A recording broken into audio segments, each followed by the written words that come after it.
and welcome to a new year of Witch Hat Chats, sponsored by Evermoving We Rise and Moonlight Potions and Charms. Come on in and sit for a spell. I am your amazing goddess host, Miss Nikki Kirby, and we have the amazing chaos magician. His name is Saul Ravencraft. How you doing, Saul? And Happy New Year. Yes, indeed. We're knee deep in 2023 already. Oh, yeah. So how was your New Year? It was pleasant. It was a family affair. We went to pinballs and played old pinball machines and video games, the original Star Wars video game and Tempest and all that kind of stuff. My daughter and her fellow were able to join us, and so it was very pleasant. And before we went to pinballs, we did a little hiking in some of the local little parks. There's actually a place close by called the Godzilla Nature Preserve, and I just think that's wonderful. So we went and poked around there for a while, and saw a couple of little cave areas in the area that are all closed up, but it's nice to see that they're there. And it was very pleasant. Of course, the weather was beautiful, so that made it easy. It wasn't cold at all, and it was a very nice transition into that. And of course, with the new year, I'm taking this winter time, these transitions very seriously, and trying to use this time to refactor and reset and make changes for my own good, and hopefully not disrupting everything else. It's difficult to work out some of those balances, but I recognize that a lot of my energy is going into other people's manifestations, and there's not a whole hell of a lot left over for me, and I need to do something about that. I need to refactor a lot of things that are in my world right now. So that's kind of the theme for the moment, and it's an interesting time. What's in your world? Well, it's been a lot warmer than it has been in the last couple of days. You know, around Christmas, it was cold as hell. I mean, it was freezing, absolutely below freezing. You know, in the South, we're used to it being warm, and it was not warm. It was cold. And then it was actually up in the 60s, you know, around the last couple of days, even, you know, around today. It's up very nice and very warm. I kind of like it. Yesterday, I got to the point where I was going to close my Amazon store. Moonlight Potions and Charms, we sell on different types of websites, and one of them being on Amazon. Because Amazon, although it's great for the consumer, it's not really good for the sellers a lot of times. And it's been giving me a lot of problems for 2022, and hasn't really sold a lot of things. And I just got to the point where I just decided to hell with this. And I came in and I just told my deities, I said, I'm just going to close the damn store. I've had it, you know, and I said, to hell with this. And then I just walked out, and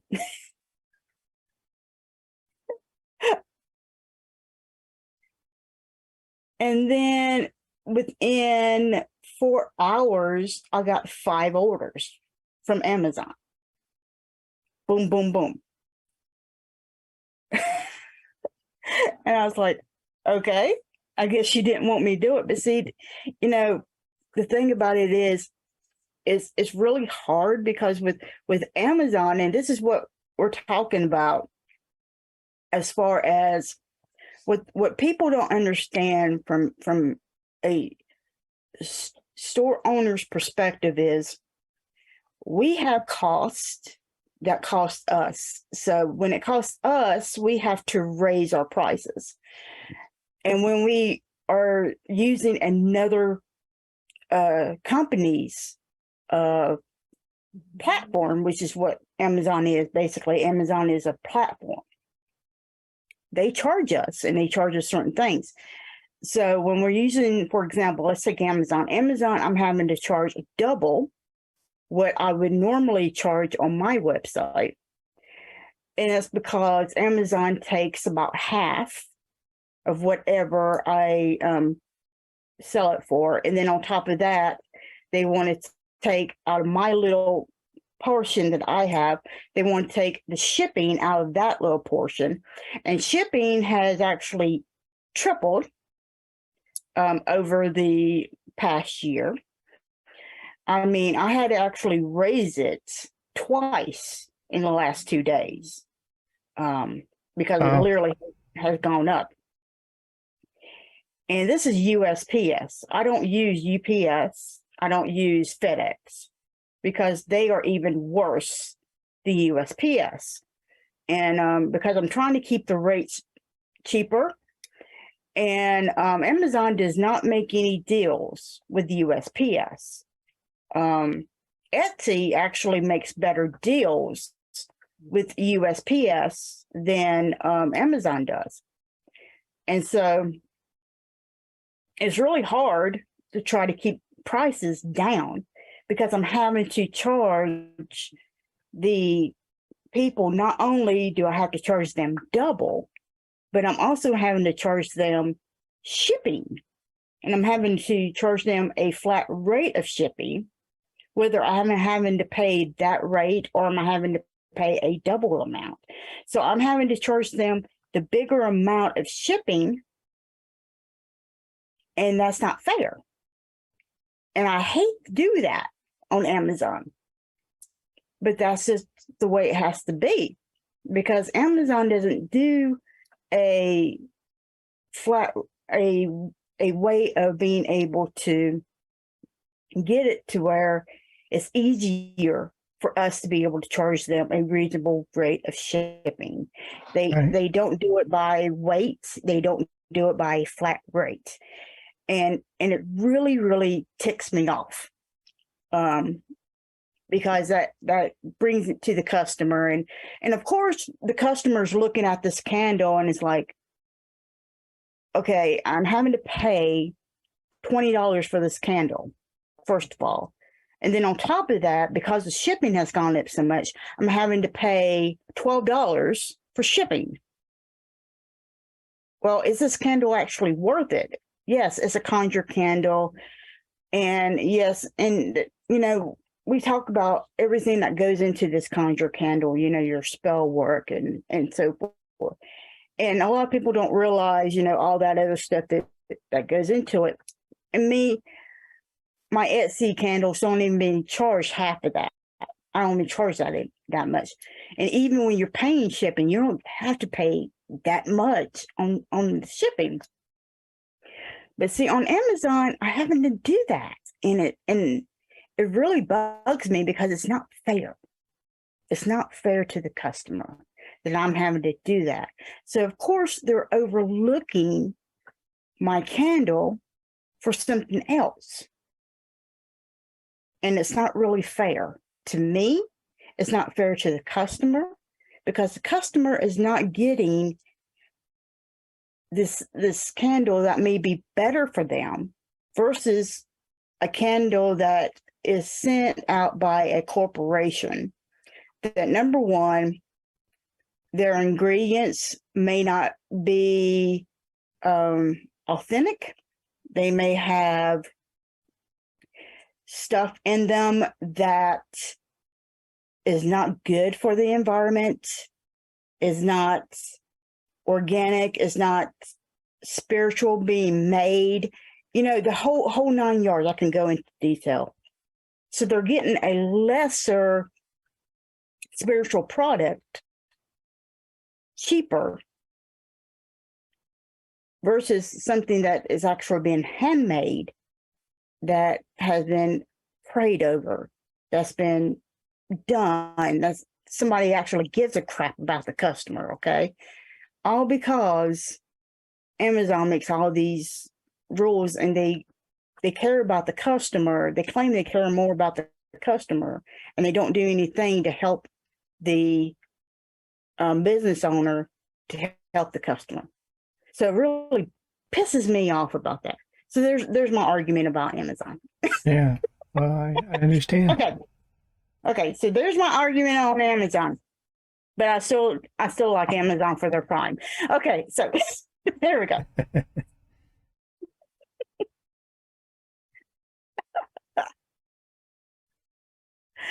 All right. So the announcements that we've got today. So, of course, Evermoving We Rise will be back on January the 29th. With our in-bulk ritual, we're going to be doing the 3 faces of Bridget.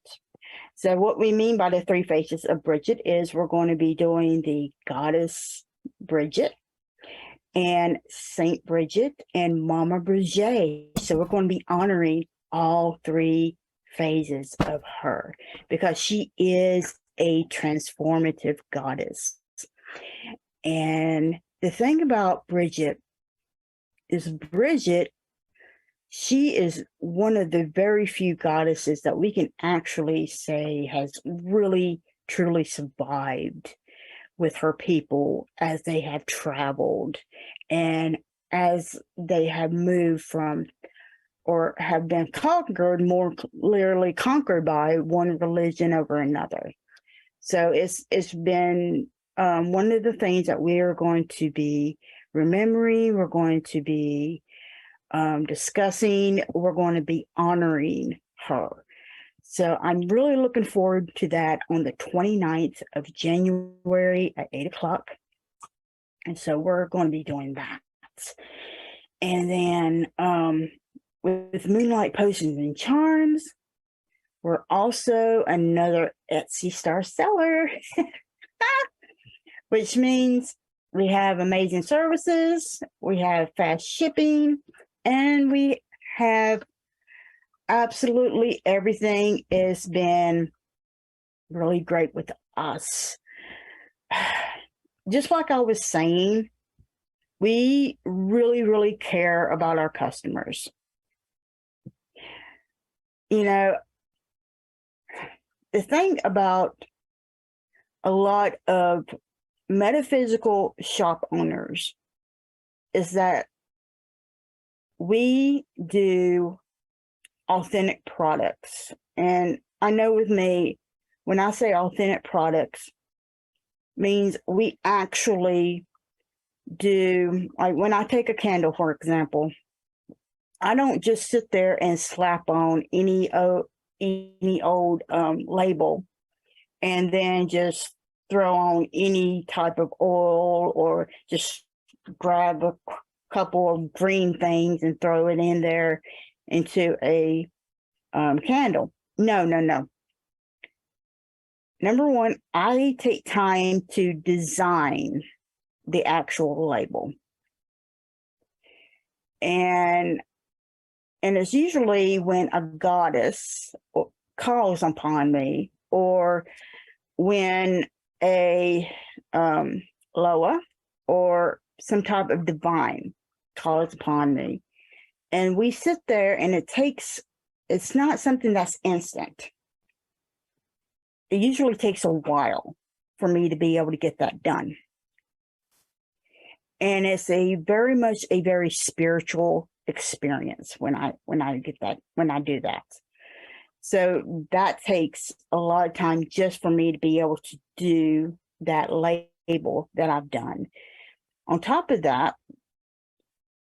then once I got that label, I have to, because see, when it comes to the label, I haven't done any research on that deity most of the time until afterwards. because I don't want to be, what do they call it? I don't want anything else to go into my mind. I want that deity to speak directly to me. This is how it wants to be seen. And so I don't want anything else to kind of corrupt that image. So that's the reason why I don't do any research until afterwards. And usually it's exactly the way it wants to be. So I kind of like that. And when I show it to people before I do my research, they're like, oh my God, that's the way I picture them. And it's really, really amazing when I see that. But anyway, I put the design, I put the label on there. And then, of course, I have to go do my research and figure out what kind of herbs that they need. How do they want that in there? And I also talk to the deity about this. How do you want your candle fixed? What kind of herbs do you want? What kind of oils do you want? When you want an oil to be made, do you want an oil specifically to be made for you? If so, what kind of oils do you want? How do you want that oil to be made? The whole 9 yards. And then we have to go and pray over that once the candle's been made. It's a whole process. And everything's authentic versus a machine made, like the ones that are from India. If you ever go and smell those things smell horrible. They smell like tar. If you ever smell tar, Saul?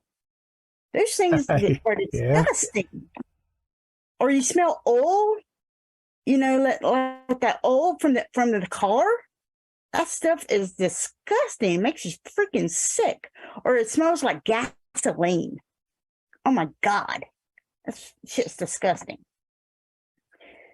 So, I mean, you see those things in those cheap little stores. Ew. Like, Jesus. So, I mean, that's the type of stuff that real authentic metaphysical shops, the people that actually care, that's the kind of things that they hold dear.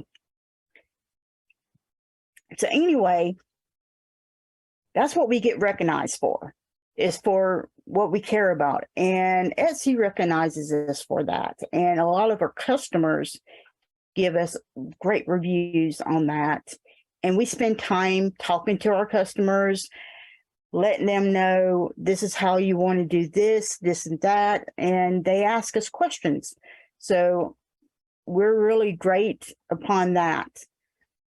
And also our Etsy store right now, we have a sale for in bulk on select items. So if you want to go to our Etsy store, and when you use the coupon code in bulk 2023, you can get 10% off for a limited time. So make sure you go do that. All right, Saul. So what are your announcements? I know you're still going to that Arcanum. Yeah, right? I'm at Curia Arcanum's House of Curiosities. We're going to back off on Thursdays and the broadcast on Thursdays because it's just difficult for people to get there at that time. And I'll be focusing on Sundays and trying to put some more Saturdays in there. So please come out. It's a wonderful place to be. And if you are in the Austin area at any time, it really is an oasis of just metaphysical good stuff. And whether I'm there or not, you should go check them out. Curia Arcanum's House of Curiosities. And of course, still doing Vault of Horror. Actually tomorrow is our first screening. We're doing Black Sunday, directed by Mario Bava and starring Barbara Steele. And this is one of those movies that just gets you right into the action. It starts with the execution of a witch, which ends up being a bad idea. And It's always a bad idea. but Bava does a really good job of getting you to feel the terror of this thing. It's a black and white film, but that doesn't matter. It doesn't have a lot of gore. That doesn't matter. It's just really good storytelling. So looking forward to screening that. Monday it'll be at Mr. Tramps, and then Wednesday we'll be at the drive-in. So make sure you're checking things out. And it's a time of refactoring. I've got a few workshoppy kinds of things that I want to do, but I'm trying to figure out the best way to do it for everybody. We're going to examine Joseph Campbell's series, The Power of Myth, which I think is a really important set of videos to watch for anyone who's trying to wrap their head around multifaceted spirituality, which is what our world has. You don't get to, I mean, you get to be one thing, but the world's going to be whatever it is. And this series made a big difference to me. I want to review the 4 agreements, which I think is very helpful for people doing their shadow work. I want to look at the Kabbalion, because I think there are really important principles there about how you look at what is going on with you and how you're going to direct your energy toward that. I think it lays out some clear ideas for that. And there's 2 or 3 other things that are bubbling around. I really encourage you to get on my mailing list, my email list. I know, email, so old-fashioned, but it's a way that I can communicate with you differently than what I can do on Facebook or something like that, because it's just me and you, and you can respond to me, and we can work with things more easily than we can in the social media. Still on Facebook, still encourage you to be there, but there will be things going out through the emails that are not going out in social media, including a deal right now for everybody through the end of the month. And you won't know about it if you're not on the mailing list. How do you get on the mailing list? You go to TexasMojoMan.com, go up where it says contact, it says sign up now. I'll probably put up a button that's a little more prominent for that. If you click that sign up now, you fill in the information, and you're in. And that's it. It's easy. My goal for 2023 is to re-examine what I'm offering, what I'm doing, and how I'm doing it, and to try and create a better connection with like-minded people to help get them what they want, and stop trying to do what everybody else is doing, right? To find other ways that help take care of the people that are on the same path that I am, and to share with you what I've experienced and how I've progressed, but help you get your journey on track as well. Not as a guru, but as a fellow seeker who may be a few steps ahead.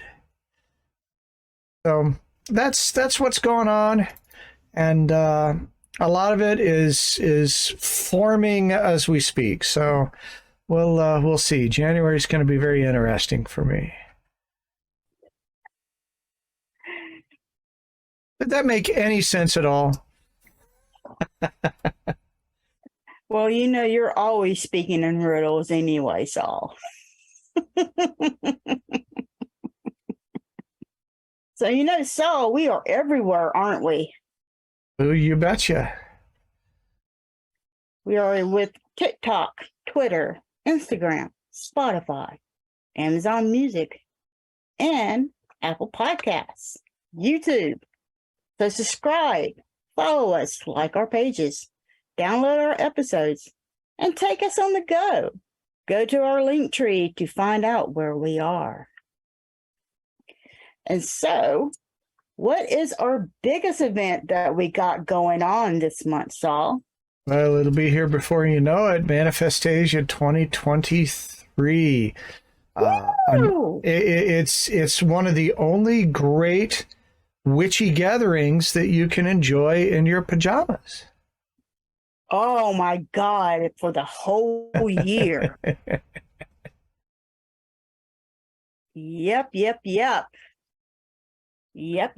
And it's only a few weeks away. It is. Seriously, it will be here before you know it. The all access weekend pass is only $64. There are still some opportunities to be a sponsor if you would like to do that. And we've got some wonderful sponsors to thank. We have Evermoving We Rise, Moonlight Potions and Charms, Saul Ravencraft Wizard, who are also regular sponsors of this program. But we also would like to give our thanks to Douglas Floyd, Victoria Mundae, and Kitchen Witch Gourmet. And you'll see some of those commercials in our commercial breaks today. Yes. And the thing about it is, this year we have some amazing presenters for our witch shops that we've got, because our theme is social justice. And our presenters, of course, we have returning to us is Miss Byron Ballard and Star Ravenhawk. But we also have some new people, and they are Opal Luna, as well as Emma Catherine, Sin Elias, and Rhonda Aline. So these are amazing speakers, and they all have expertise in social justice magic. And, you know, it's kind of hard to bring all these people together. And I had to work my personal magic to be able to bring these wonderful people together. And so, if you can be able to go ahead, get your tickets, and come see all these people, this is going to be a great thing. Indeed. It will be a lot of fun. Yep. All right. So, do you want to know what our divination is for today? Always. What you got? All right. So, our tea divination for today is, because we drink tea here, we also drink other things as well. But we're not allowed to say that because this is a PG-13 thing. Anyway, we drink tea, and our tea divination is, when something goes wrong in your life, just say plot twist and move on. So tell us, what does that mean to you, Mr. Saul? Well, it sounds like a coping mechanism. But I guess one of the things that I see it's trying to address is the way that we will just put so much emphasis on a particular thing. And we'll decide, oh, this is a sign, this is happening because, and we'll derail ourselves by trying to understand why me? Why did this happen to me? And it's just, shit happens. And that's really what it's about. A friend of mine was literally a brain surgeon. His name was Stanley Seaton. He passed away a few years ago. And another friend of mine, Kent, spent a lot of time talking to him about things. And he said that he had a technique with his wife when she would do something that was just uncomfortable or that could be taken, that could start an argument. Mm-hmm. And she would come and she would express her perspective. And instead of arguing, instead of trying to fix it, he would say to himself, wasn't that interesting? Now, he didn't tell her that he did that, right? But it was his way of diffusing the thing to not go, well, what the hell is that supposed to mean? And, don't you understand? And all the things that we want to do to fight back at something when someone's got it wrong. You have no clue. You don't know me, right? All that kind of stuff. And he just came up with a way to observe it and just go, wasn't that interesting? And he didn't push or argue or anything like that, because he realized that a lot of what was going on was not about him. And trying to get in there didn't help. It's funny when you wonder, what is it that people think about me? And you find out that they don't. Right? Like I'm telling people all the time, it's not about you. Yeah. It's about them. Yeah. And so I think this is another way to just pile on with all of the other coping mechanisms, right? Shit happens. Isn't that interesting? Plot twist. Just it's a distraction. And it was one of the key points in the Four Agreements. It's not personal. Mm-hmm. It's just not personal. It's just stuff. It's a lot of atoms moving around and stuff happens. I don't know. You got something to add to that? Maybe a point where you recognize that? To me, it's just a way of saying move on, basically. A lot of people, they pick one event and they get stuck. That one event defines their whole life and they cannot move on. That one event is the reason why their whole life is shit. That's it. They cannot move on. They cannot do anything. Their whole life's shit because of that one event. If that one event did not happen, their whole life would be grand and they would be rich and they would be president of the United States, or they would be senator, or they would be, a movie star, or whatever the hell they wanted to be, whatever it is. Instead of just turn around and saying, okay, that happened to me. Let me see what I can learn from that and move on. Right. And some of these events, I'm not saying that tragic things don't happen. And I'm not saying that it doesn't, that some things are not hard as hell to get through. You don't get over it. When somebody tells you to get over something, they don't get it. You never get over something. You get through it. You never get over it. To get over something means it never fucking happened. No, you don't do it. You get through it. There's a difference.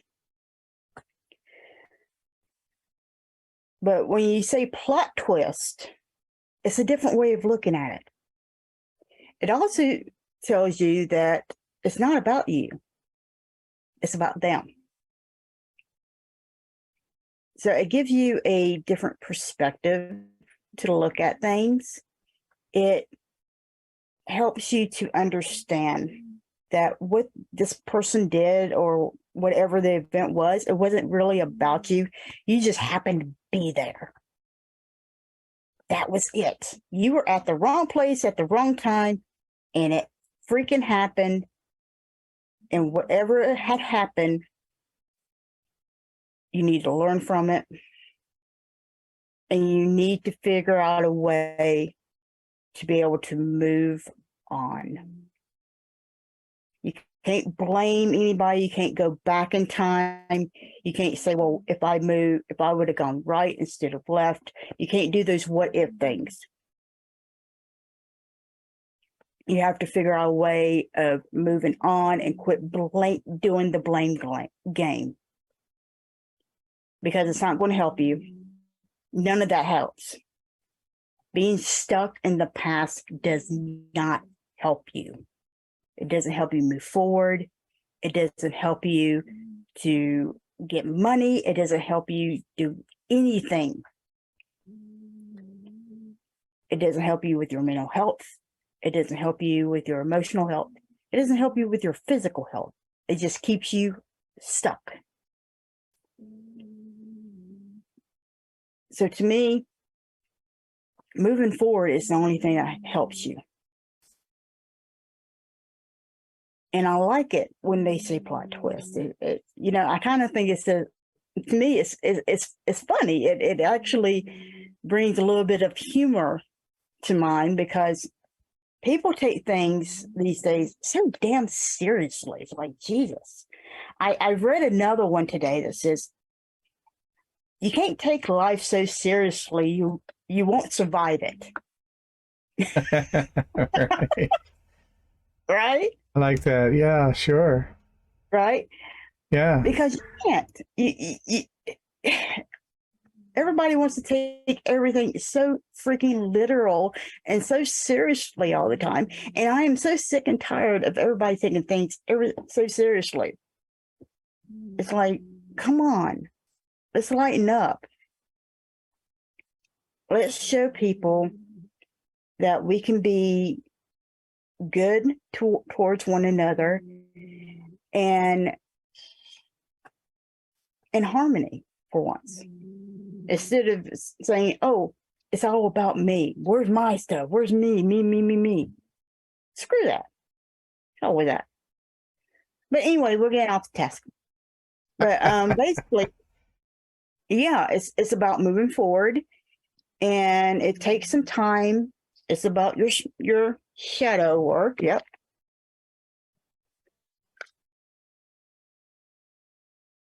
But just get in there, do it, and do it well. Fair enough. Yep. And with that, we are going to go to our amazing and wonderful sponsors, and we will be right back with our guest host. Have you wondered what spirituality is? Spirituality is limitless, as it does not contain any boundaries on beliefs or practices. Spirituality's most important component is personal experience, and allows one to explore it freely. Evermoving We Rise is a spiritual moving tradition, as our name is our lifestyle, because we are persistently rising and moving forward. We realize that everyone's spiritual journey is extremely personal, but more easily traveled with reinforcement. We'll teach you to become friends with your shadow, emerge your authentic self, and give you time and space to develop your own spirituality. And when situations bump back, you'll have the entire community behind you, as we are a magical family who work to sustain each other.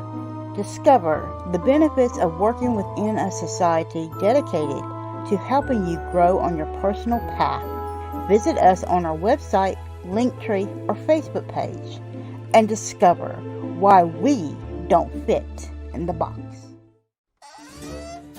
Behind the door, and ye shall find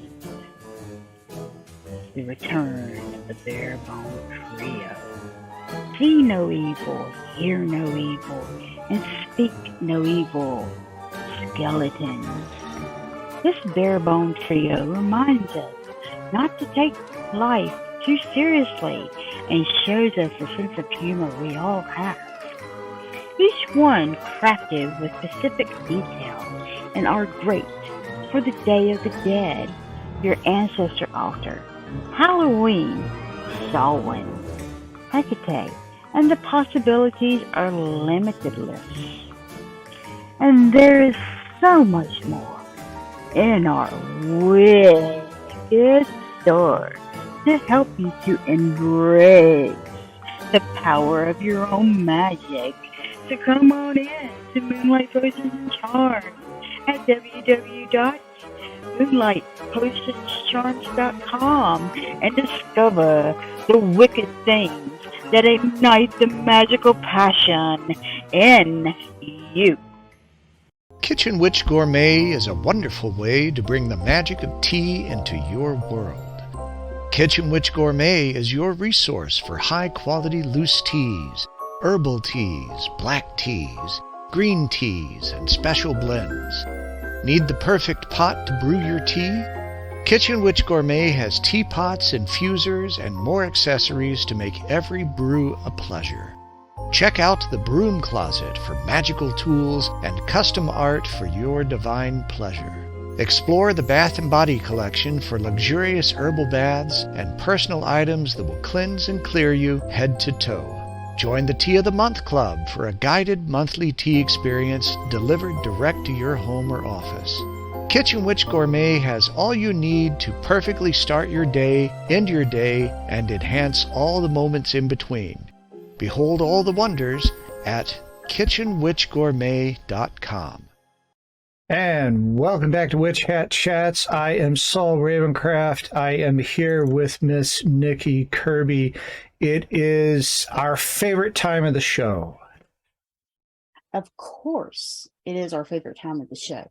Do you think that we need to bring on our guest host today? Oh, you betcha. All right. So, our guest host is going to come on. And this guest host is a high priest of a coven of the Silver Fairies. The guest host studied, practiced, and continues to perfect his magic for over 10 years. Whoa. You know, that is a long time. A long time. God, that is so old. It's a long time. His experience, his expertise is in tarot and astrology and magical workings. So let me introduce and welcome back our brother, Alan O'Connor. How are you feeling, Alan? Pretty good for an old guy. See all the gray hair? Yeah, I can say that because you are our brother. Thank you very much. I am very honored. Yeah. And to tell you the truth, I don't think 10 years is that long. I mean, I know a lot of elders in the community that have been doing this their whole life, but I was a late starter. I didn't start until I was about like 50, 51 years old, maybe 52, start practicing. So, yeah, but a lot. It's been an exciting ride. So yeah, it's really been fun, very fulfilling journey, and I think that's what a lot in our community, have. There's a lot to learn. There's a lot to take in, but the journey itself of the spirituality that enhances your life and usually makes it better. It's all worth it. It really is. It's all worth it. So thanks for having me in. Oh, not a problem, honey. And you're right, 10 years is not very long at all. I just had to say that. There is a little regret there. I can only imagine where I would be now and what I would be doing if I started like maybe 20 years before I did. I know high priestesses who are just barely 30 years old. I'm like, wow, they started when they were kids. So I'm like, wow, the wisdom they're going to have when they get into their 60s.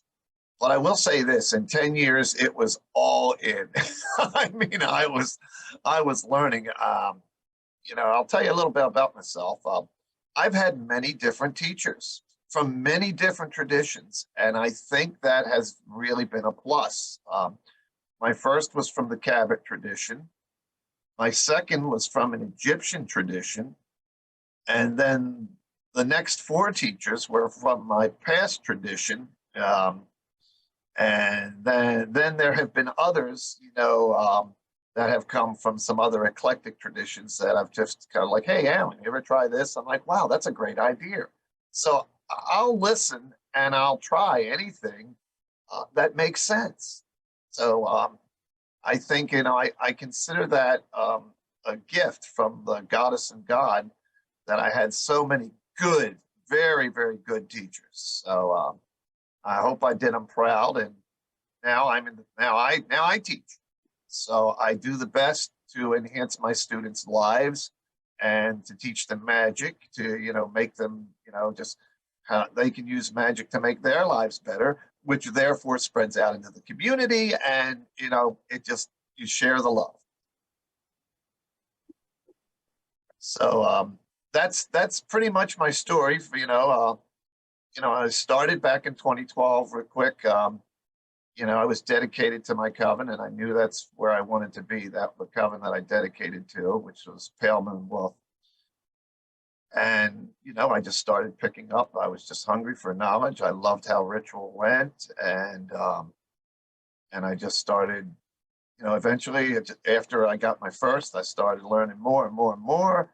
And as far as the astrology and the tarot, I started doing that on the side as a hobby back in the 80s.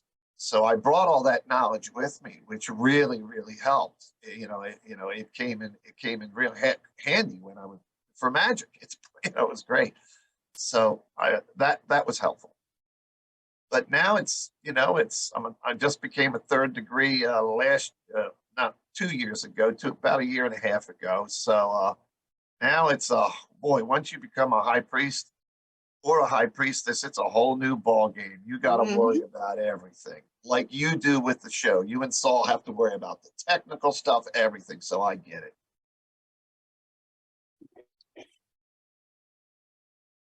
Yeah, it's a whole new ball game. Once you get to that higher level, and people are like, oh, I want to be, the high priestess, or I want to be the high priest, and I'm like, you don't know what the responsibility is until you get there. And then you got people who actually get there, and then they're like, I don't want to do this.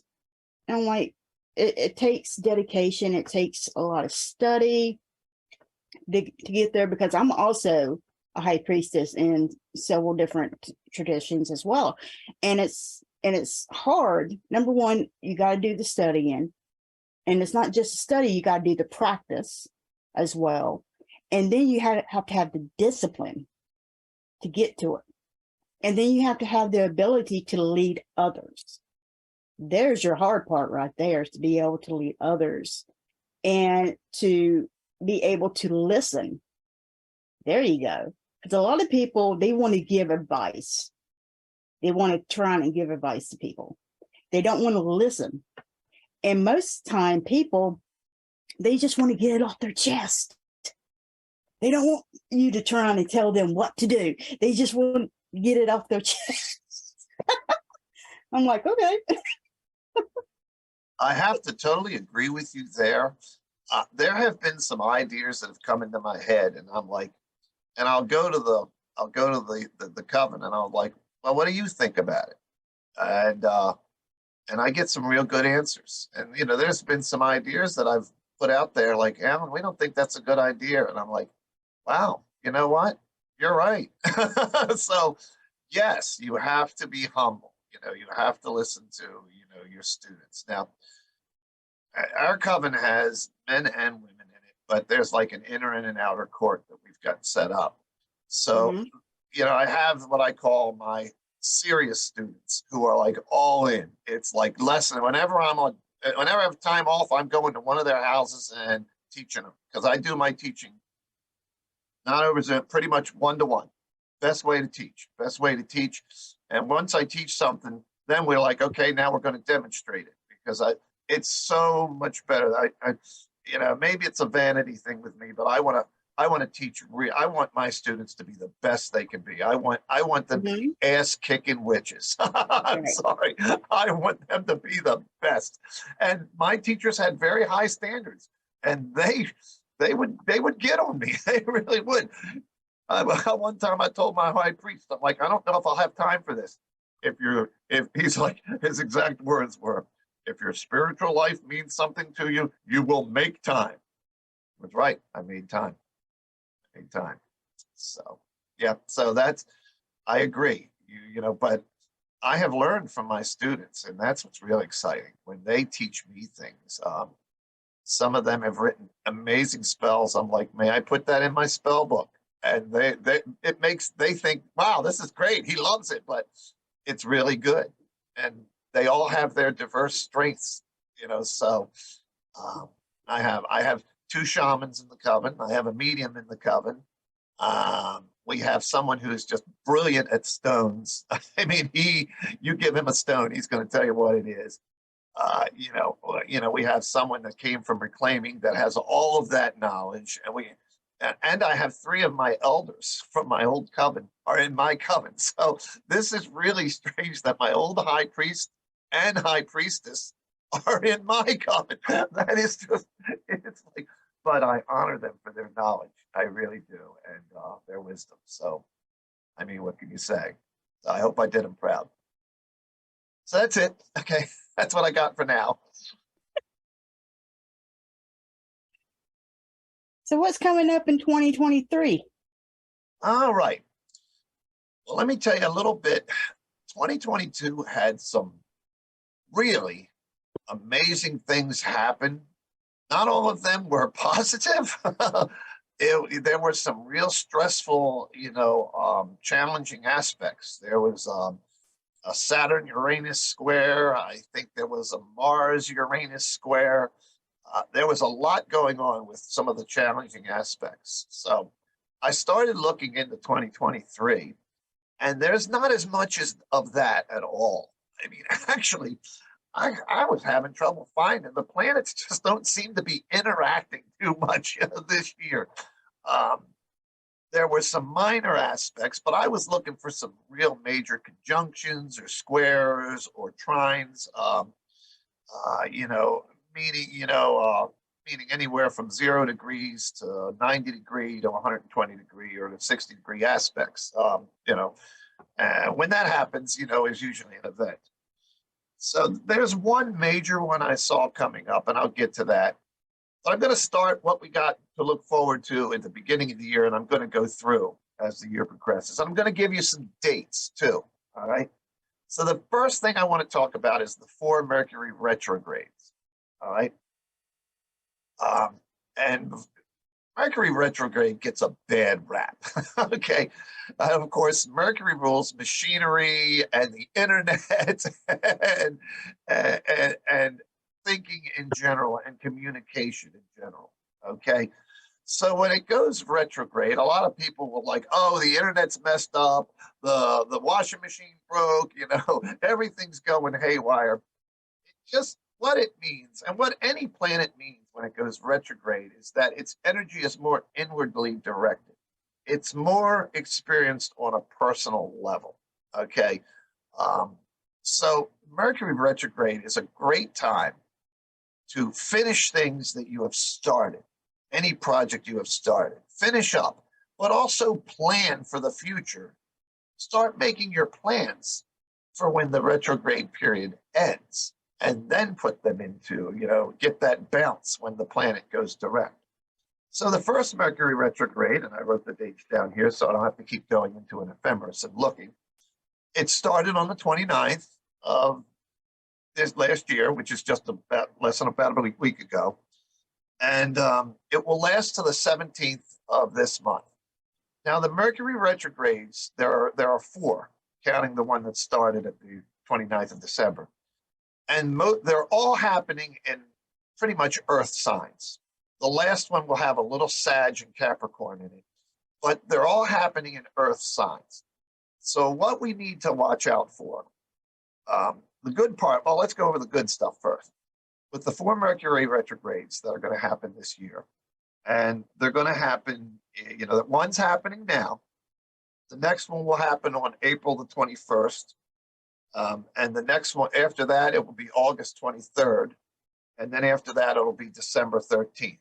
and they run for a period of 3 weeks after that. Okay. They're going to all be in earth signs this year. So this would be really a good time to put some serious thinking into practical matters, because the earth signs are practical. This is where we're very practical. We, they rule money, they rule service to others, they rule your health, okay, and they rule your profession, and your fame, okay, and your reputation. So you want to put a lot of thinking into that during those periods. That's the good thing, okay. That's the good part where, okay, you should be focused in those areas of your life. The not so good part is you're going to have to be careful to have disagreements over money, over what pet to get, because the pets and health, you may not agree with your doctor on health issues or your significant other on health issues.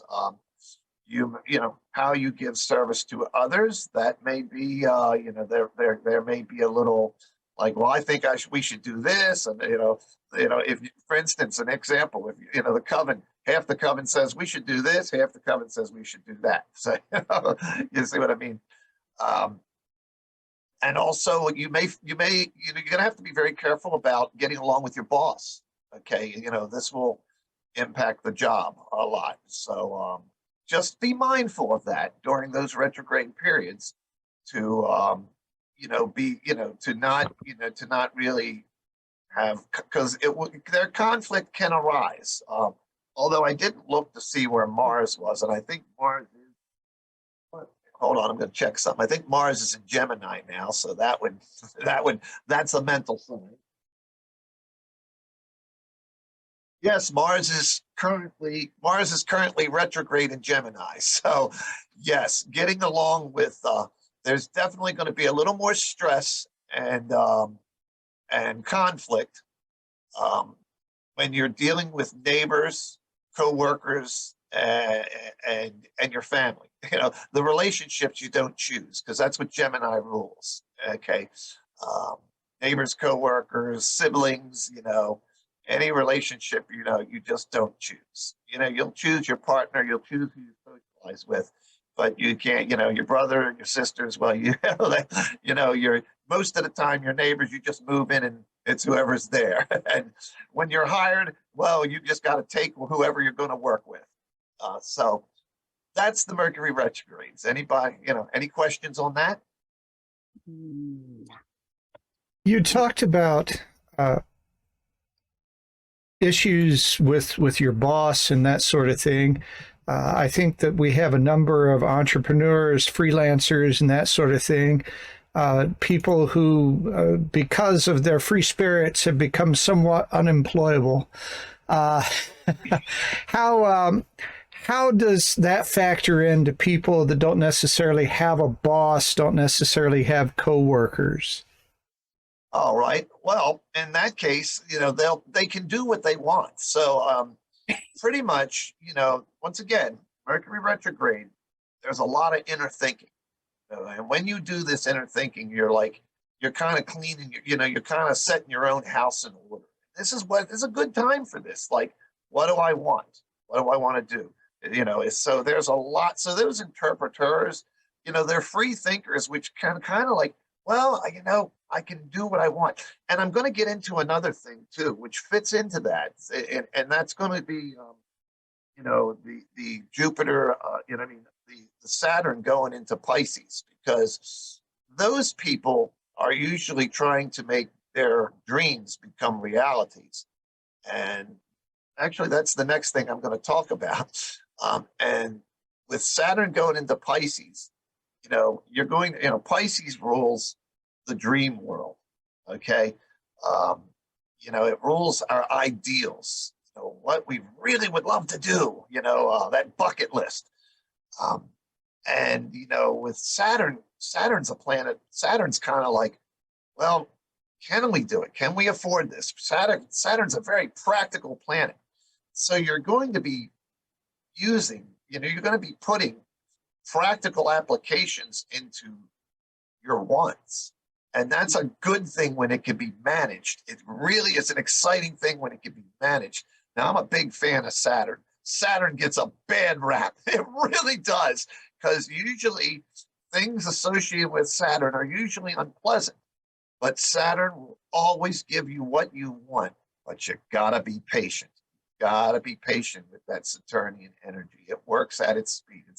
It rules an Earth sign. It rules Capricorn. People that have strong Saturns, or their Saturn is activated, they don't give up.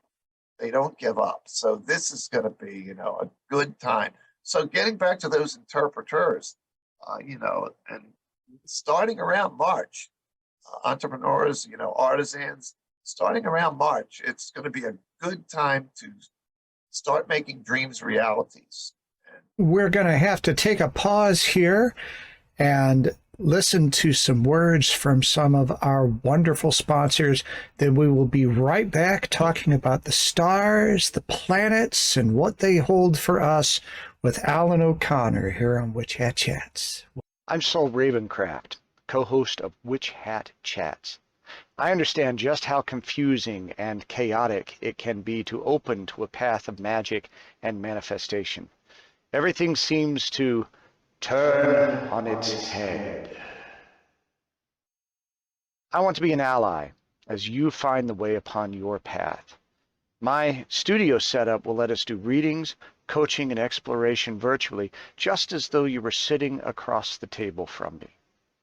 One size does not fit all, and we will work together to craft the right approaches to build your practice, your confidence, and your power using the tools of divination, magical works, and spirit connections. It's never too late to embrace a new path and emerge empowered. Go to TexasMojoMan.com and select Contact to begin. There's a message now. Let's get started working on your very good fortune.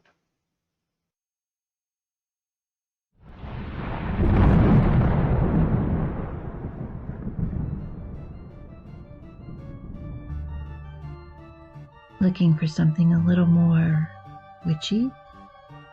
There's no need to call the corners. The search is now over.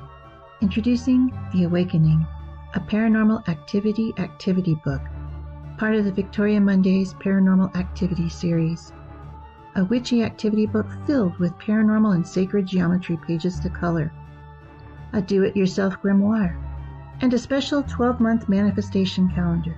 Also from Victoria Monday, a modern-day cyber grimoire, a magical book to keep track of passwords and websites. Find these books and more on Amazon.com and also at VictoriaMonday.com.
And welcome back to Witch Chat Chats. And Saul and I are chatting with Alan O'Connor. And we're talking about 2023. And I think we got to the month of March. So, Alan, what are we expecting for the month of March in 2023? All right. As I was talking, Saturn will enter Pisces. And that's going to, like I was just saying, and it will stay there for about 2.5 years, or close to 2.25 years. Okay. It enters on the 8th of March, and it will leave on the 26th of May, 2025. Saturn's cycle is usually 2.5 years. So, that's a cycle where, you can, it's not a very long cycle, but it's a long enough cycle where trends change in your life. That's where, you can, there's usually some kind of change in your life. Saturn going into Pisces is going to tell you that you can go and chase your ideals, your dreams, but do it in a practical way. Dreams can become realities now, okay? But with careful planning, okay? With very, very careful planning, okay? So this Mercury retrograde period we're having now, start planning to make your dreams, your ideals and your dreams become reality.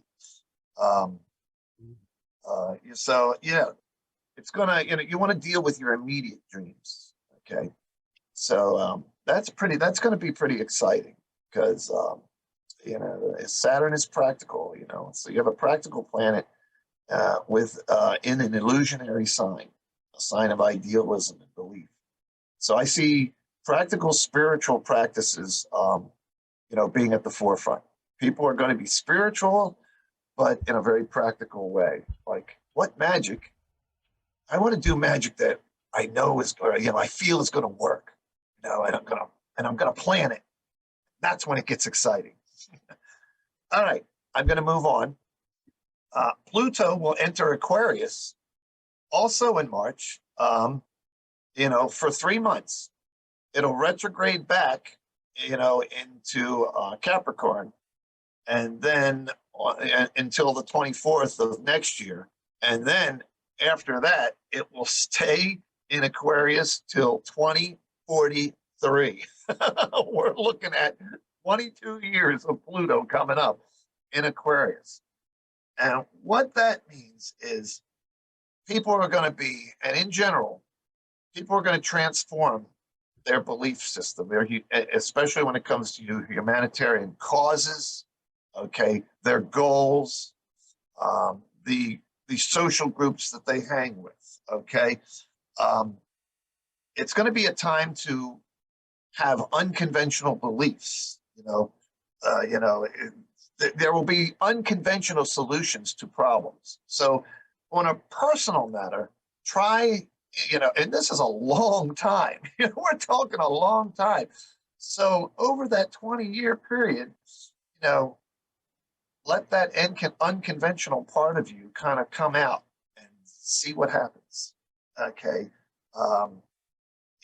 Personal freedom will be very important. So, more so if you know a little bit about astrology, look at where Pluto is in your chart and where it's transiting in your chart.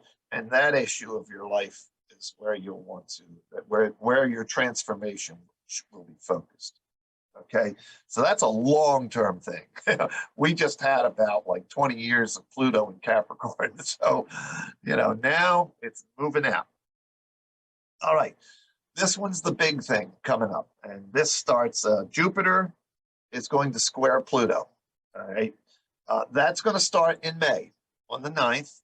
And that's going to last till the 27th of May. So it's a 3-week period about. Okay. Now this is big. Okay. Because Jupiter is all about justice and expansion. Pluto is all about transformation. Okay. So you want to the justice system will be, it's a good time to transform in the area of justice. So I'm going to go through this because I wrote some notes down because it was way too much for me to remember. So this is really good for boosting your ambitions. Okay. So this would be great time if, if you have an ambition to accomplish something, that 3-week period is going to challenge you to do that. Okay. To really, really, you know what, I'm going to go for it. This is what I want to do. I've always wanted to do this, and this is what I'm going to do. I've always wanted to be in this coven. I've always wanted to study this. Okay. This is going to bring some success in your social life. Okay. So this is a great time to expand your social life. Okay. Meet people who have the same, that the same likes that you do, kind of find, where you want to be and grow with them. Jupiter is about growth. Okay. Now, here's the not so good stuff. Be very watchful of conflicts with your social friends, groups that you associated with, your significant other. So that's going to happen. And you see, that's happening in May. And yeah, that also is going to overlap with a Mercury retrograde for a week in May. So that's going to be a double whammy. So be very mindful when you have an argument with your significant other or whoever. Be very careful about having confrontation with people in power, authority figures, government figures. This is where the justice and the law stuff comes in. Okay, anybody who has authority over you, you want to be very mindful that you want to say your piece, but you don't want to be too much of an ass about it. You want to just kind of like, all right, you want to. You get that, Saul? You get that, Saul? Make sure you understand that. Be very careful of being obsessed. Pluto rules obsession.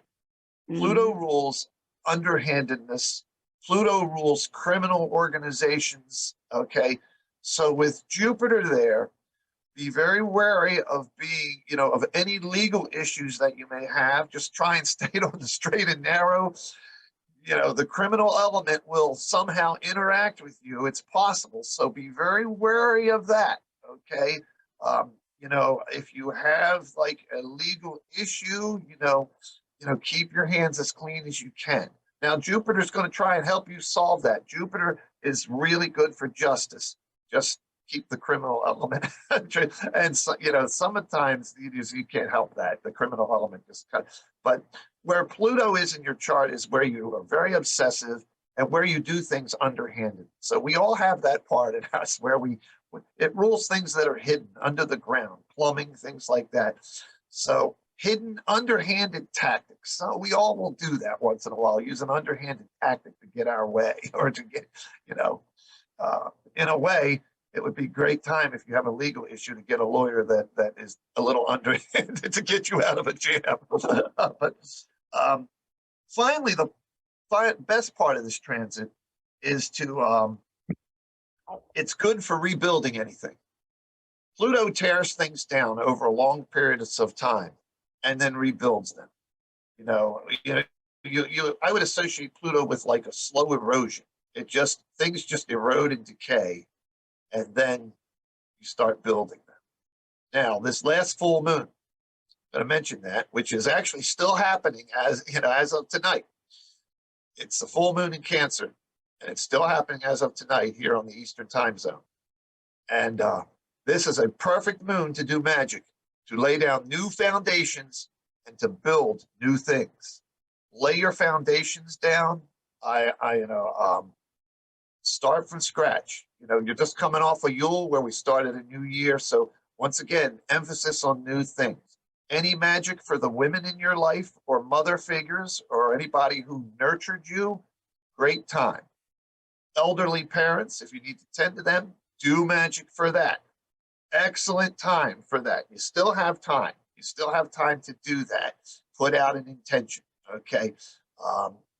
So yeah, pretty much whether, going back to the Jupiter square Pluto, whether it's a business partnership, a relationship, a home, yes, rebuilding your home, good time for that. Good time for that. So it's a challenging aspect, but it's an aspect that can bring many good things into your life. So if you're ready to start some new things, ready to clean house, this is a time to do it. Especially with this full moon. Maybe your house is messy. Do magic to help give you the motivation to just clean your house up, or restructure it. All right, I got one more thing. Venus retrograde. You don't talk about that. Venus will go retrograde on the 23rd of July to the 9th of August, or no, to the 3rd of August. I'm sorry, the 3rd of August. When Venus goes retrograde, Venus rules love and affection. So that's more inwardly directed. I'm going to start with the good stuff. If you're the kind of person that kind of like doesn't have the confidence and you put yourself down and you don't think you're worth much, it's a great time for self-love. Take care of yourself, love yourself. That's really important. That's what us witches really have to do. That's one of the most major things we have to do, because once you love yourself, then you're going to go out there and share that with the entire community. And that's a great thing. That is an amazing thing. But however, when Venus is retrograde, sometimes you get very shy and you can be misunderstood. Like expressing your love can become a little difficult. Expressing affection to others. So, a lot of us will get shy, and sometimes that could, lead to some misunderstandings. Now I'm checking something. 823. All right. The good part is, one of the Mercury retrogrades will also overlap the Venus retrograde. So look for definite misunderstandings with partners. Okay. So be very careful at that time. That's why I wanted to give you the specific dates to look for that. So if and everybody out there, if you think, the world is ending, and you're going through a hard time, just remember, and I do this with a lot of readings. I've had people that I read and they're like, my life's going through hell. And, basically I'm like, no, the planets are just affecting you like this. Give it a week or two and I'll look at what the planet is moving out and things will be fine. And most of the time, oh, hey, I felt terrible last week, but I'm fine now. I'm like, there you go. So I blame the planets. It's a real good way, but that's what they do. So, that's pretty much what I have. Any questions? Well, I think one of the things that happens, you mentioned early on that you had gotten into astrology in the 80s and it was very helpful to your magic. And I think that there are a lot of practitioners that could benefit from astrology. But astrology can feel very overwhelming. There's a lot of moving parts.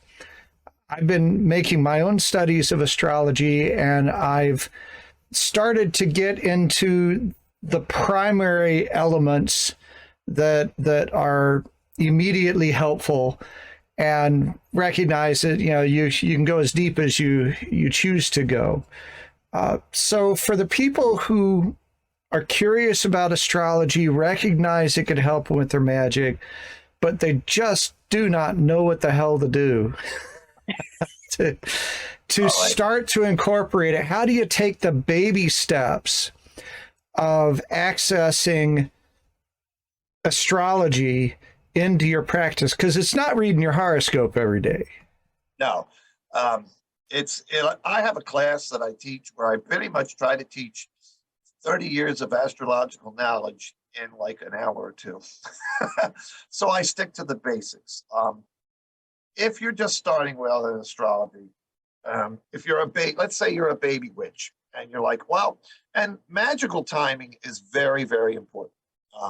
It can really be the difference between magic working and not working. Now, of course, I get into the totally anal about this. I get into the major details, but I concentrate on 2 planets. When I teach beginners, it's like, okay, if you're going to start out in astrology, all you need to do is know what each planet means, what each sign means, and it helps. But basically planets and signs. Houses helps a lot more too. I always concentrate on 2 planets because most of us witches, we're either doing magic to bring an intention to us or we're doing magic to get rid of something we don't want. So if you know what Saturn and Venus mean, then you can do magic, and you can do astrology. And you would only have to look at those 2 planets where they are in your chart, because Saturn repels things. Saturn constricts things. It makes things smaller. I like to do magic, and Saturn banishes, okay, and Venus attracts. So if you know where those planets are in your chart, well, let's say you don't know how to read your chart. All right, we all do magic by the moon, okay? So all you have to do is know when the moon is new and when the moon is full, okay? If you know that, pretty much magic to bring something to you, do between when the moon is new and when the moon is full. From the full moon part to the new moon part, do magic to banish, okay? You don't even have to worry about Saturn and Venus to be really. Here's a witch's date book. And in this book, this tells you all the positions of the moon, what signs they're in on any given day, all right? And what you do, this is a great thing to have if you can get this. It's a Llewellyn Witch's Date Book, and it goes for the whole year of 2023. And for instance, here we're looking, see, this means full moon, and it will tell you what sign it's full in, which is Cancer, and then it gives you all your information you need. So you'll always know where the moon is if you have one of these. And then you can time your magic by that. The only other thing that you need to know is something called void of course moon. That can be anywhere from, and the moon goes void of course every 2.5 days. It could be for about it could be like up to 12 hours, or it could be 10 minutes, okay? When the moon is void, you usually don't want to do magic because it's not interacting with any other planetary energies, and it's kind of just sitting there, in neutral, like a car running and not going anywhere. Many witches think that's when the goddess is resting. So no matter what you tend to believe, the magic could still work, but it usually works in the way you don't want it to, or it doesn't work at all.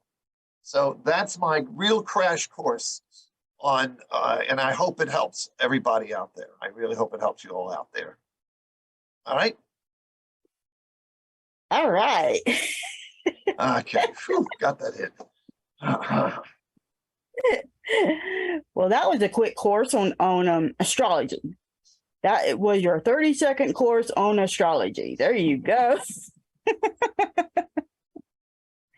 And with that, we are going to be right back after we listen to these wonderful, wonderful messages from our amazing sponsors. And we're going to be back with our Witches Cabinet. The Witching Hour is here, and new magical products arrive at Moonlight Potions and Charms. And what appears during the magical hour?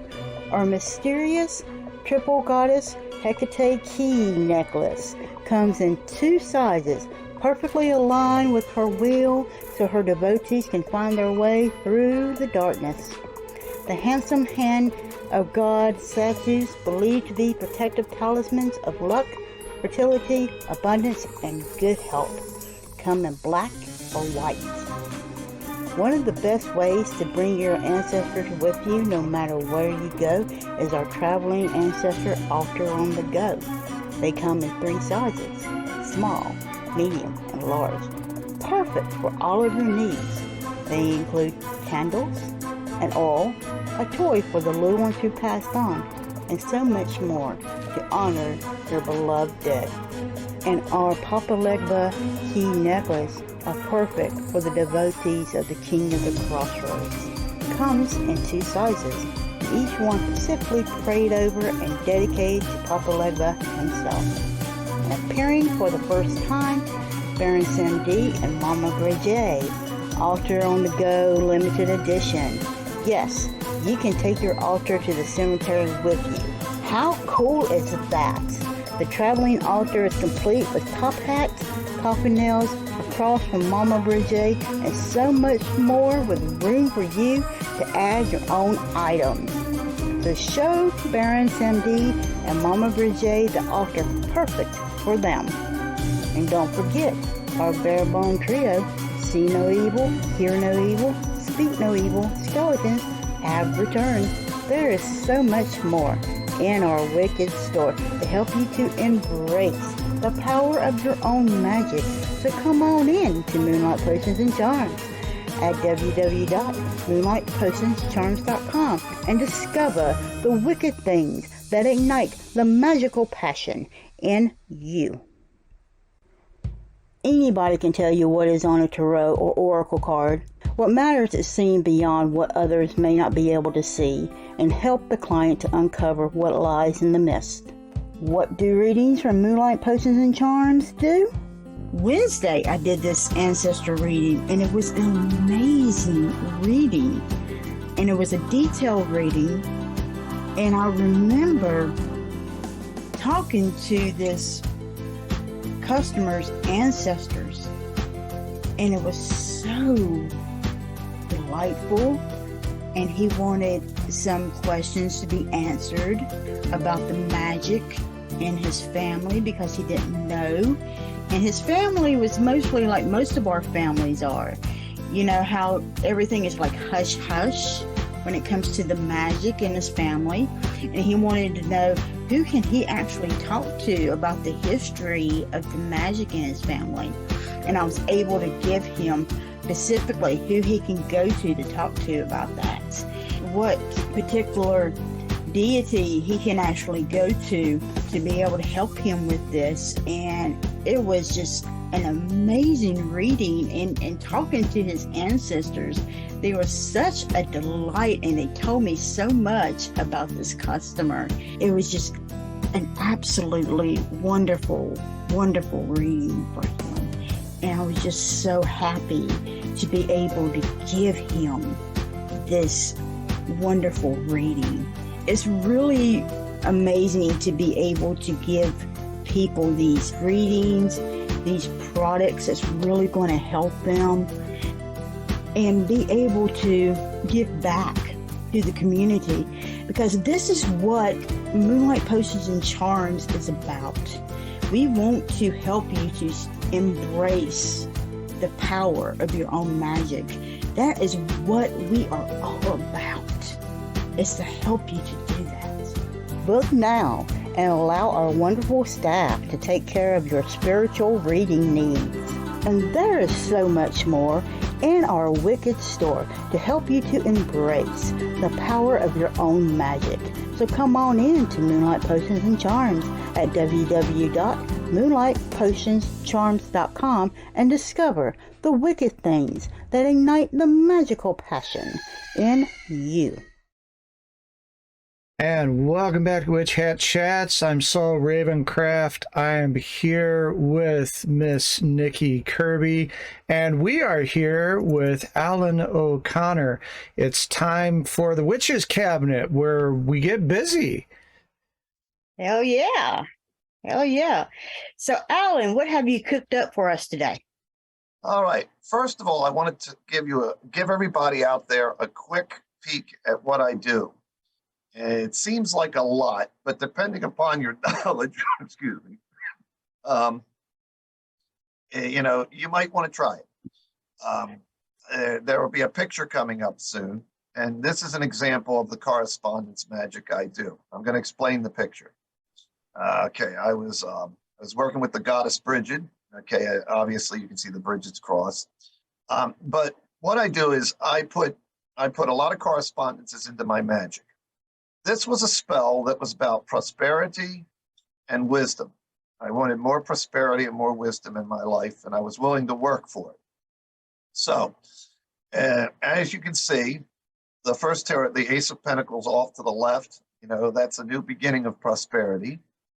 Then comes the Hermit with the wisdom, and then the Eight of Pentacles for I'm willing to work hard for prosperity and for spiritual enlightenment and wisdom. And then I used three of everything. My first teacher, Kim Cabot, told me use three of everything in everything you do. Three, no more, no less. You'll notice there are three stones on top of the tarot cards. And I forget what they were, but I think one was emerald, one was green aventurine. I think the other was hematite. I'm not sure what the stones were. I've got it written down, but that's another thing to get that out. Then I have the 3 runes. Okay, obviously, if you know your runes, Feyu is all about, prosperity and great things happening. Ansus is great for communication and wisdom. And then Taiwas, which is great for facing challenges. Okay. Then there are the woods. Birch is about beginnings. Okay. Elder is about wisdom, and alder is hard work. So once again, when you're doing a spell and you're thinking what goes with this, you're already manifesting that. Even as you're writing the spell, it's starting to work before you even speak it. So I just wanted to give an example of what I do. So if you want to try that out there, you may not have the knowledge of everything there, but if you know herbs, you can put 3 herbs in with your spell. And what I do with the herbs, what you didn't see, is when I read the spell, I fold it and I burn the herbs in the spell. So that's another correspondence. So that's 5 correspondences right there. And then there are ones written on the spell. So I get really into it, but you can do that at home and it's fun. And your magic, I think you'll see some nice results from your magic. So I wanted to show everybody that before we got started. So in the spirit of our witch's cabinet, where do try this at home, Alan, do you have a spell that you can share with us that people can dig a little deeper into how you do things and maybe add those correspondences to spice it up their own way? Oh, yeah. All right. So I'm going to read a spell, which is perfect for the full moon tonight for all of us. So this is for all of us. Okay. This is a spell. I wrote this over 10 years ago. And I was calling, we all work with different gods and goddesses. So I'm going to use the goddess in general. Goddess, as the winds of change around us churn, may your love keep the stability of our homes firm. Let us not be held and tied with a tether, but strong so that our families all stay together. May our homes be ones of happiness and love. Let friction, upheaval, worry, and stress be the traits we will all be free of. Please protect the foundations of our homes and surround it with protective magical domes. We thank you for your wonderful gift. You always provide us with a spiritual lift. Blessings, and so mote it be. So mote it be. So mote it be. So for people that want to explore the correspondences here, I'm thinking don't tell them the items that they should be looking for, but tell them the ideas they should be looking for and let them do their own correspondence experiment. So what ideas would you focus on to find your correspondences for this spell? All right. First thing you do, what do you want? Find out what your intention is. I always write the spell first. Okay?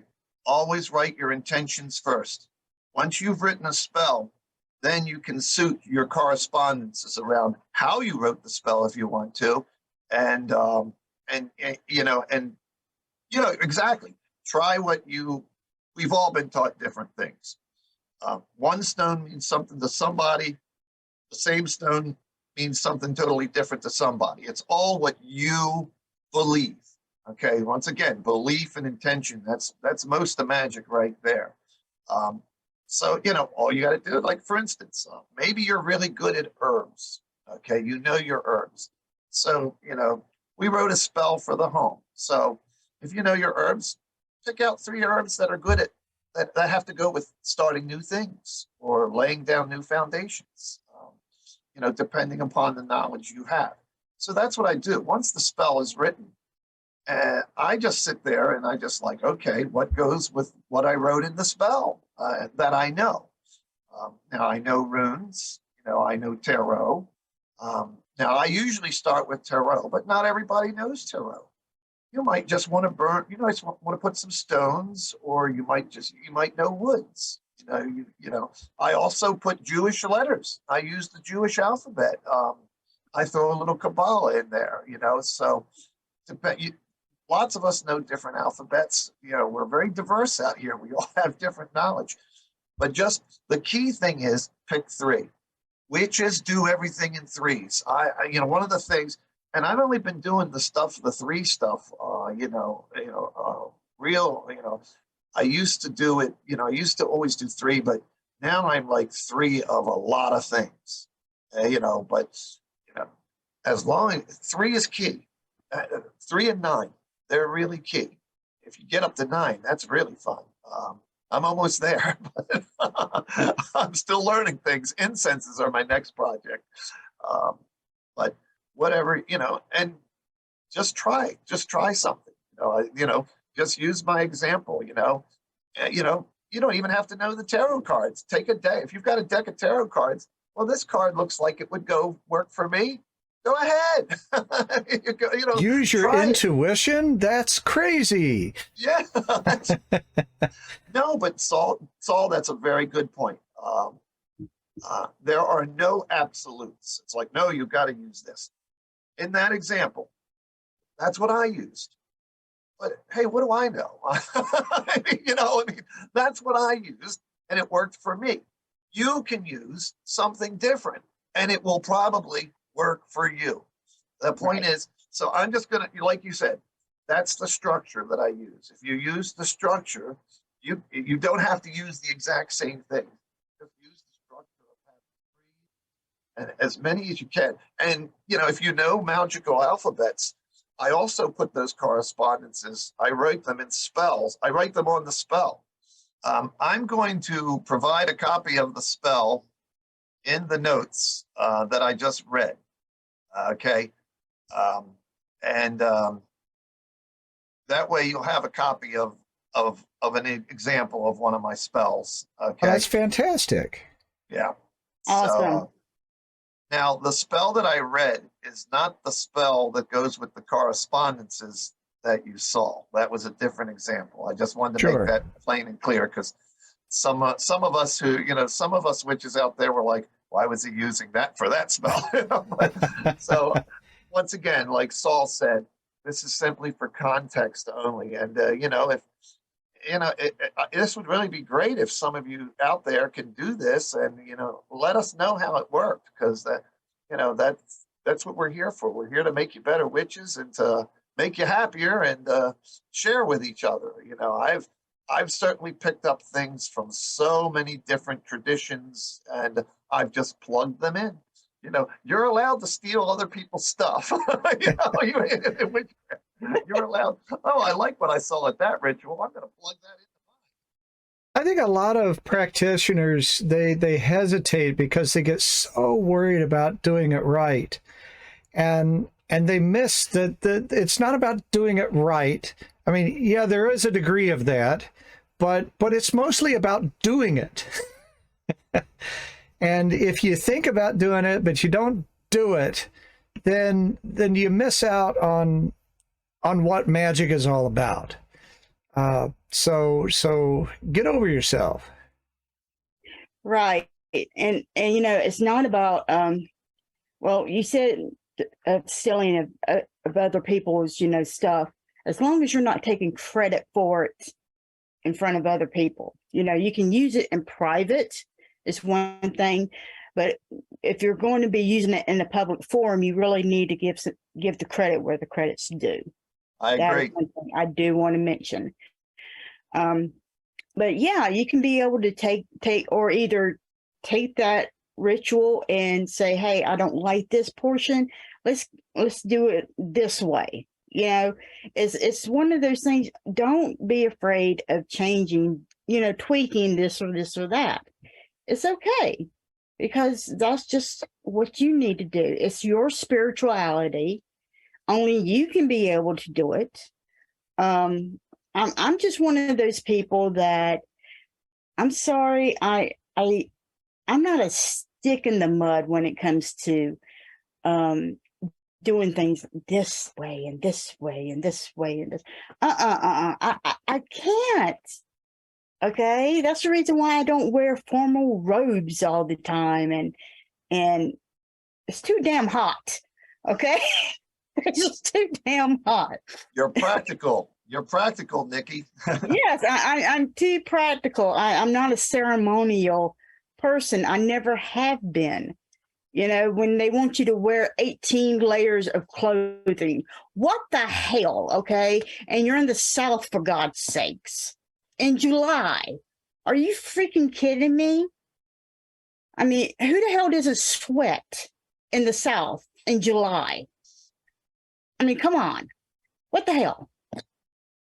You know? I agree. And once again, now, speaking of that, we are kind of ceremonial in what we do, but once again, this is the part where Alan's not an ass. I was like, we're practical. It's like, yeah, we'll wear robes, but if it's 90 degrees out, it's like, okay, we'll skip the robes today. We'll skip that. It's like, well, and once again, if someone says, our with our ritual, it's like pretty much it's all up here. And if someone misses a word here or there, just keep going. The world's not going to end. If you make a mistake, just keep going. The goddess loves when we screw up. She really does. And so does the god. It's like, okay, it's not a big deal. It's why our intentions are pure and the world's not going to end. So, Right. I like the strict teaching that I got. I mean, I had strict teachers, and they taught me very well, but I've kind of I just kind of mix it with common sense. With common sense. It's like, well, yes, I want us to have standards, but I also, the world's not going to end if we don't do it exactly perfect. And I have actually changed the ritual that I was taught, from some of the things I've seen that other traditioners doing rituals and have made little tweaks, like you said, Nikki, little tweaks, and I think it's so much better. I think it's so much better. So common sense, that's all you got to do. Well, it's also a lot more relieving too, because you can't do magic when you're under a lot of pressure and a lot of stress. It's and I'm one of those people where, when you're starting out, it's okay to be reading from something. That's fine. That's fine when you're starting out. Or when you're memorizing something. Okay, that's fine when you're starting out. But when you're getting to the level that you and me are, I'd rather say it from the heart. I'm just one of those, because I'm having to sit here and read it from a book, or reading it from, or having to memorize it and stuff like that. It's like, it's hard for me to actually, it doesn't feel like it's coming from the heart. And to me, magic it's not from the mind as much as it is from the heart, is what I believe. And when I've had people to get upset when they miss a word or they mispronounce a word, and I'm like, Jesus Christ, just get through it. It doesn't really freaking matter. I mean, damn. Just get through it. Just say what you want to say, honey. It doesn't matter. If you want to call the quarters and you say, come on in, East, let's rock and roll, fine. Okay, we got it. No problem. You don't have to sit here and go, okay, I'm calling on the watchtowers of the East and blah. I have no idea what the hell I'm talking about, blah, blah, blah. Who gives a shit? They don't fucking care. Now we have like structured quarter calls. However, this is where I learned from one of my students. When she was calling the quarters one time during ritual, she changed a few words and I was like, I didn't say nothing. And then I was like, that was brilliant. That was beautiful. That was amazing. I was like, I like what you did. So once again, and we're leaders. let your students grow into what they're going to be. And, and if they change a word here or there, the world's not going to end. So there have been so many things my students have done that were just spur of the moment in ritual. And every single time, I have not been disappointed. I'm like, I didn't tell her to do that, and she just did it, and it was gorgeous. It was amazing. And that's when you're proud as a teacher. And, I cannot be more proud of the students I have. So, and I think I have another one coming. So we'll see. I'm working on a new one now. All right. So how can our people reach you? All right. I have a Gmail. And I think that will be in the notes, but it's way too much to spell.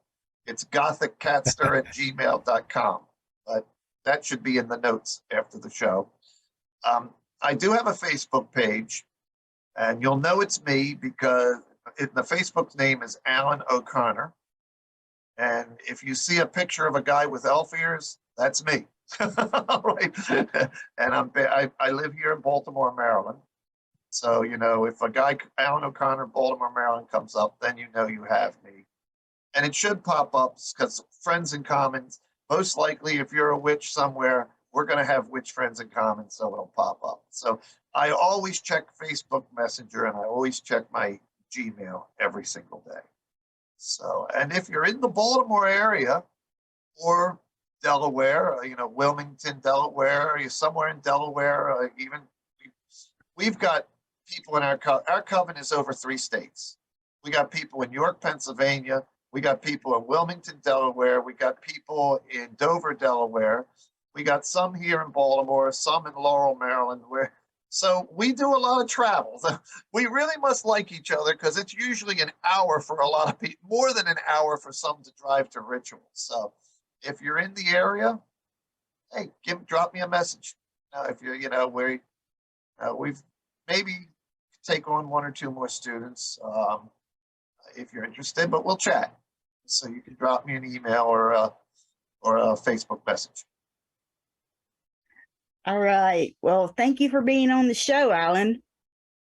Once again, thank you for having me. It's an honor to be on your show every year and to spread the good word through the community. So, blessed be, brothers and sisters. Blessed be. And thank you, Saul and Nikki. Well, that's all for our show today. So join us next week when Saul and I will be chatting about Manifestasia 2023 with some of our wonderful, amazing speakers. So embrace your power, support your community, and keep your fuzzy babies, your family, friends, and yourself safe. And have an absolute magical week. I know some people who like to chat.